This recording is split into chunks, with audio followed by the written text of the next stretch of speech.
ನಮಸ್ತೆ guys.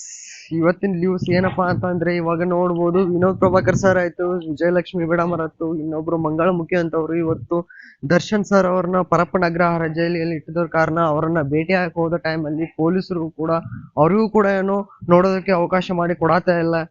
But ಆದ್ರೆ ಯಾಕೆ ಕೊಡಾತಲ್ಲಪ್ಪ ಅಂತ ಯಾವ ಕಾರಣನೂ ಹೇಳ್ತಾ ಇಲ್ಲ. ಬಟ್ ಇವಾಗ ಅವ್ರನ್ನ ಸದ್ಯಕ್ಕೆ ಒಂದು ಬೇರೆ ಕಡೆ ಶಿಫ್ಟ್ ಮಾಡ್ತಾ ಇದಾರೆ ಅಂತ ಏನೋ ಒಂದು ನ್ಯೂಸ್ ಅಂತ ಹೇಳ್ತಾ ಇದಾರೆ. ಇನ್ನೂ ಕೂಡ ಏನೋ ತನಿಖೆ ಆಗ್ತಾ ಇದೆ, ಅಲ್ಲಿವರೆಗೂ ಏನು ಯಾರನ್ನೂ ಕೂಡ ಭೇಟಿಯಾಗಿ ಬಿಡೋಲ್ಲ ಅಂತ ಹೇಳ್ತಿದ್ದಾರೆ. ಬಟ್ ಇನ್ನೂ ಕೂಡ ನೋಡ್ಬೇಕು. ದರ್ಶನ್ ಅವರು ಸ್ವತಃ ಅವರು ಕುಟುಂಬದವ್ರಿಗೂ ಕೂಡ ಏನೋ ಅವಕಾಶ ಮಾಡಿ ಕೊಡತ್ತಿಲ್ಲ, ದರ್ಶನ್ ಅವ್ರ ಪರವಾಗಿ ಏನೋ ಸ್ವಲ್ಪ ಭೇಟಿ ಆಗಕ್ಕ, ಹೋಗಿ ಮಾತಾಡಕ.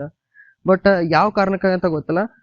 ಬಟ್ ನೋಡ್ಬೇಕು, ಇನ್ನೂ ಕಾದ್ ನೋಡ್ಬೇಕು. ಬಟ್ ಇಲ್ಲಿವರೆಗೂ ಅವರು ಸಪೋರ್ಟ್ ಮಾಡ್ತಾ ತಮ್ಮಂದಿರಾಯ್ತು, ತಮ್ಮ ಸ್ನೇಹಿತರಾಯ್ತು, ಬಂಧುಗಳಾಯ್ತು.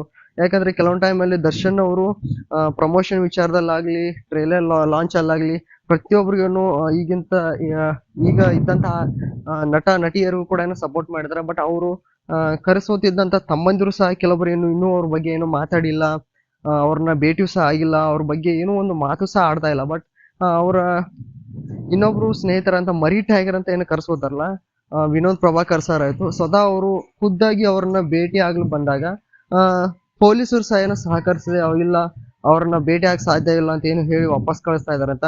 ಪತ್ನಿ ವಿಜಯಲಕ್ಷ್ಮಿ ಅವರು ಕೂಡ ಏನೋ ಭೇಟಿ ಆಗಕ್ ಸಹ ಏನೋ ಬಿಡಾತಿಲ್ಲ ಅಂತ. ಪ್ರತಿಯೊಬ್ಬರಿಗೂ ಯಾವ ಕಾರಣಕ್ಕೋಸ್ಕರ ಅಂತ ಗೊತ್ತಿಲ್ಲ.